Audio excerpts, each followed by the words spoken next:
Mahathir Mohammad খুব সুন্দর করে একটা কথা বলেছিলেন। অনেকদিন তিনি ক্ষমতায় ছিলেন। তিনি বলেছেন, ঘোষ, উৎকোচ, উপর ইনকাম যখন পর্যন্ত টেবিলের নিচ দিয়ে দেওয়া হয় তখন পর্যন্ত একটা সিস্টেম থাকে, কিন্তু যখন টেবিলের উপর দিয়ে সরাসরি ঘোষ আদান প্রদান করা হয় তখন টেবিল নিজেই কষ্ট পায়।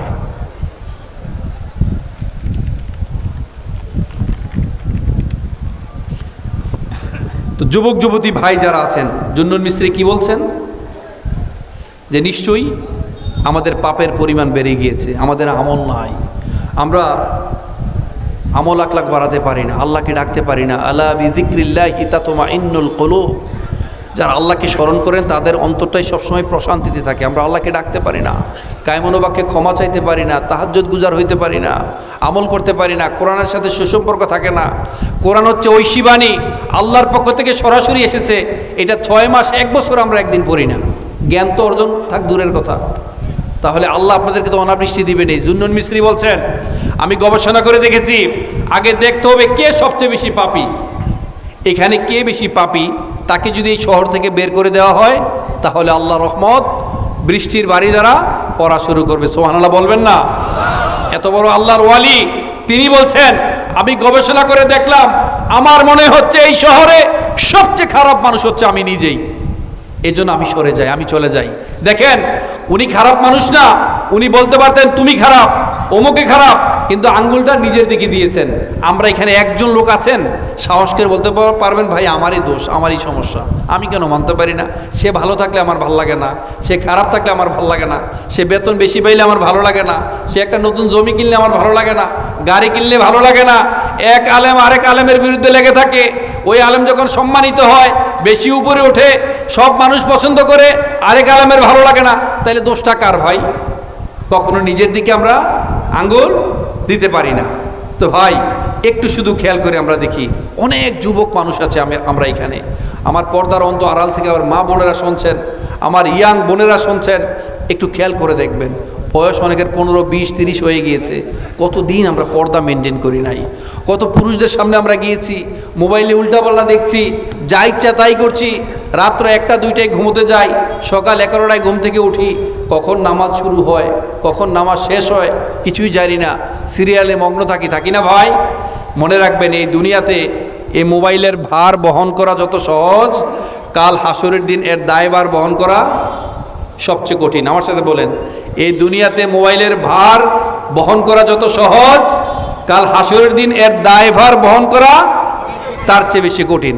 একটা ফালতু জিনিস ভাই, যদি মনে করেন এটা দিয়ে ভালো কাজ করতে পারবেন, এটার সুযোগ আছে, পাশাপাশি যদি মনে করেন আপনি শেষ হয়ে যাবেন, ধ্বংস হয়ে যাবেন, এটা কিন্তু তাই। এটা লগারিদম এমনভাবে সাজানো, আপনাকে হিপটোনাইজ করে ফেলবে ভাই। দিনটা 24 ঘন্টা শুধু আপনি দেখবেন।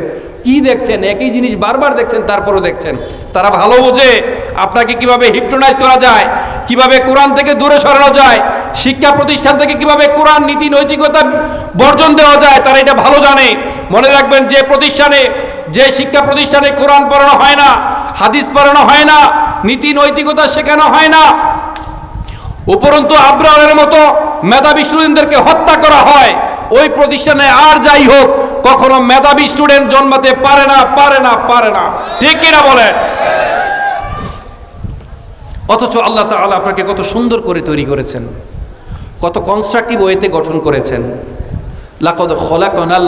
লাকাদ খলাকনাল ইনসানা ফি আহসানি তাকওয়িম। আপনাকে খুব সুন্দর করে আল্লাহ গঠন করেছেন, তৈরি করেছেন, এবং আপনাকে পৃথিবীতে পাঠানো হয়েছে ইবাদত বন্দেগী করার জন্য। কে সৎকর্মে কি কতটা অগ্রগামী এটা দেখার জন্যই আল্লাহ সুবহানাহু ওয়া তাআলা আপনাকে পাঠিয়েছেন। ওয়ামা খলাকাতুল জিন্না ওয়াল ইনসা ইল্লা লিয়াবুদুন। পৃথিবীতে আল্লাহ মানুষ এবং জিনকে প্রেরণ করেছেন তার ইবাদত বন্দেগী করার জন্য। আল্লাযী খলাকাল মাউতা ওয়াল হায়াতা লিয়াবলুয়াকুম আইয়ুকুম আহসানু আমালা। সৎকর্মে কে কতটা অগ্রগামী, ইবাদত বন্দেগীতে কে কতটা অগ্রগামী, এটা দেখার জন্যই আল্লাহ তাআলা আপনাকে পৃথিবীতে পাঠিয়েছেন, জীবন মৃত্যুর ব্যবস্থা করেছেন। মনোযোগ আছে আপনাদের? আপনাকে ভাই পৃথিবীতে পাঠানো হয়েছে কে কতটা ভালো কাজ করতে পারি, কে কতটা মানুষকে ক্ষমা করতে পারি, অন্যকে ক্ষমা করে দিতে পারি, আল্লাহর কাছে ক্ষমা চাইতে পারি, মানবিক হইতে পারি, সৎকর্ম করতে পারি, এটা দেখার জন্যই আল্লাহ তাআলা আপনাকে জীবন এবং মৃত্যুর ব্যবস্থা করেছেন। ইন্না জাআলনা মা আলাল আরদি যিনাতাল লাহা লিনাবলুয়াহুম আইয়ুহুম আহসানু আমালা। এই পৃথিবীতে যত সুন্দর, যত মোহ, একটা সুন্দর কিছু দেখলে আপনার ভালো লাগে। আমরা অনেক দিন পরে এই যে ইট না আর একটা কি যেন নিকলি, তাই না, আরেকটা হচ্ছে ওই যে মিঠামন, তাই না, দেখলেই ভালো লাগে না? আজকে একটু দেখার সুযোগ হয়েছে আসবার পথে, দেখলেই ভালো লাগে। যারা দেশের বাইরে গিয়েছেন, মক্কা মদিনায় গিয়েছেন, ইউরোপ কান্ট্রিতে গিয়েছেন, কাশ্মীরে গিয়েছেন, সুইজারল্যান্ডে গিয়েছেন, দেখতে শুধু ভালোই লাগে, তাই না? যত সৌন্দর্য আপনাকে অ্যাট্রাক্ট করে, প্রত্যেকটা সৌন্দর্য সৃষ্টি করা হয়েছে শুধুমাত্র সৎকর্মে, ইবাদত বন্দেগীতে কে কতটা অগ্রগামী এটা দেখার জন্য আল্লাহ তাআলা পৃথিবীতে এই সৌন্দর্য সৃষ্টি করেছেন। ভাই মনে রাখবেন, অন্তরকে না রাঙিয়ে শুধু পশম রাঙালেই ভালো মানুষ হওয়া যায় না। অন্তরকে না রাঙিয়ে শুধু বেশভূষা পরিবর্তন করলেই ভালো মানুষ হওয়া যায় না। ভালো মানুষ হতে হলে আগে ভেতর থেকে পরিবর্তন হতে হয়, মনটাকে পরিবর্তন করতে হয়। ভেতরের ভিতরে যে একটা আমিত্ব ভাব রয়েছে, একটা পশুত্ব ভাব রয়েছে, এই পশুত্ব ভাব থেকে বের হয়ে আসতে হয়, ক্ষমা করতে হয়, আল্লাহকে ডাকতে হয়, আল্লাহকে স্মরণ রাখতে হয়, ইবাদত বন্দেগী মনোযোগের সাথে করতে হয়, মানুষের কল্যাণে কাজ করতে হয়। আপনি পৃথিবীতে মানুষ হিসেবে আপনি পৃথিবীতে এসেছেন। ইয়া আইয়ুহাল্লাযীনা আমানু দুখুলু ফিস সিলমি কাফা, আপনি পরিপূর্ণভাবে ইসলামে প্রবেশ করবেন। আল্লাহ বলেছেন আফা হাসিবতুম আন্নামা খলাকনাকুম আবাসা ওয়া আন্নাকুম ইলাইনা লা তুরজাউন। তুমি কি মনে করছো তোমাকে আল্লাহ এমনি সৃষ্টি করেছে? আল্লাহ কি তোমাকে এমনি পৃথিবীতে পাঠিয়েছে? তুমি কি আল্লাহর কাছে প্রত্যাবর্তন করবে না? আল্লাহ আপনাকে বলছেন পৃথিবীতে আপনাকে এই কারণে তৈরি করা হয়েছে, এই কারণে পাঠানো হয়েছে। আল্লাহ আপনাকে পাঠিয়েছেন আপনি যেন সৎ কাজ করতে পারেন, আল্লাহর ইবাদত বন্দেগী করতে পারেন, মানুষের সেবা যত্ন করতে পারেন, মানুষের জন্য কল্যাণ করতে পারেন। কিন্তু আমাদের দেশে যেই ক্ষমতায় আসে, মাশাআল্লাহ, উনি হচ্ছেন সবচেয়ে কম যে দুর্নীতি, হাজার হাজার কোটি টাকা। কত? হাজার হাজার কোটি টাকা। এদেশে আজকে প্রায় 50 থেকে 55 বছর হয়ে গিয়েছে, আমরা কখনো একটা চুরি ডাকাতির জন্য হাত কাটতে পারি নাই, জেনা করার জন্য পাথর নিক্ষেপ করতে পারি নাই, মদ্যপান করার জন্য বেত্রাঘাত দিতে পারি নাই। উপরন্তু যে দেশে দুর্নীতি হয়েছে হাজার হাজার কোটি টাকা, পদ্মা সেতুতে দুর্নীতি হয়েছে, রাস্তাঘাট কালভার্টের দুর্নীতি হয়েছে, তাকে উপরন্তু আমরা নাম দিয়েছি দেশপ্রেমিক হিসাবে, ঠিক কিনা? চুরি করেছেন বিচার করতে পারে নাই, কিন্তু দেশপ্রেমিক। অথচ টাকা আপনার টাকা হাজার হাজার কোটি টাকা। ভাইজান মনে রাখবেন, কদ আফলাহা মান যাক্কাহা কদ আফলাহা মান তাযাক্কা। যারা অন্তরটাকে পরিশীলিত করতে পেরেছে, বিশুদ্ধ করতে পেরেছে, তারাই মূলত সফল হয়েছে। উলাইকা আলা হুদাম মির রাব্বিহিম ওয়া উলাইকা হুমুল মুফলিহুন। যারা হেদায়েত প্রাপ্ত হয়েছে, হেদায়েতের পথে আসতে পেরেছে, তারাই মূলত সফল। আমার ভাই এবং বোনেরা যারাই শুনছেন, প্রত্যেকের প্রতি আমার নিবেদন, মনে রাখবেন ক্ষমার জন্য ক্ষমাই যথেষ্ট। আর 10টা মিনিট শুনবেন তো আপনারা? শুনবেন তো? ক্ষমার জন্য শুধু ক্ষমাই যথেষ্ট। Forgiveness is a great virtue. ক্ষমা করে দেওয়াটা হচ্ছে অন্যতম একটা গুণ। এটা অনেক বড় আর্ট। এটা ভাই সবাই পারে না, এটা সবাই পারে না। আল্লাহ যাদেরকে স্পেশালি ভালোবাসেন, আল্লাহ যাদেরকে ভালোবাসেন, আমরা আল্লাহর ভালোবাসা চাই। আল্লাহুম্মা ইন্নী আসআলুকা হুব্বাক ওয়া হুব্বা মান ইউহিব্বুক। আমরা আল্লাহর ভালোবাসা চাই এবং আল্লাহ যাদেরকে ভালোবাসেন তাদের ভালোবাসা চাই।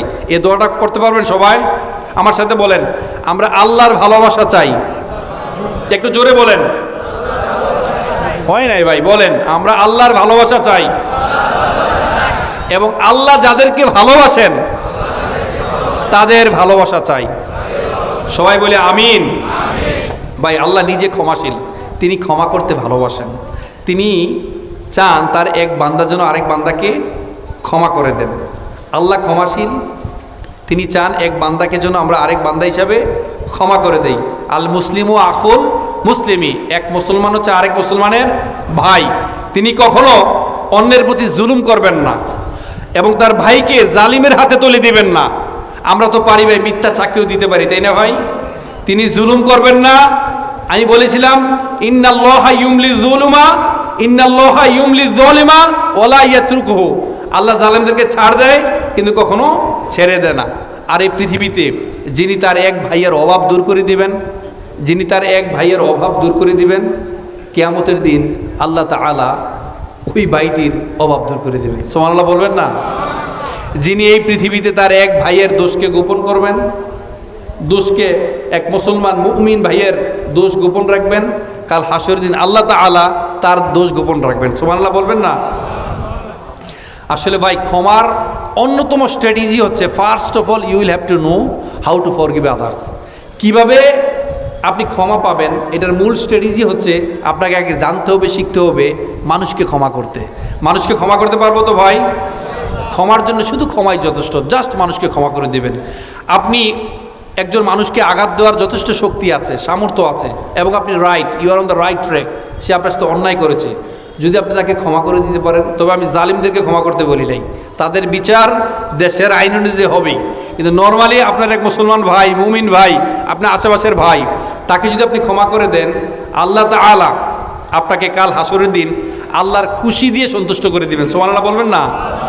আপনি আর কি চান? ধরেন আল্লাহ আপনার উপর রাজি খুশি, আল্লাহ আপনাকে খুশি দিয়ে সন্তুষ্ট করে দিয়েছেন এই ক্ষমা করার উদ্দেশ্যে। আসলে ভাই, অস্ত্র চালাইতে পারাটাই পৌরুষত্ব নয়, বীরত্ব নয়।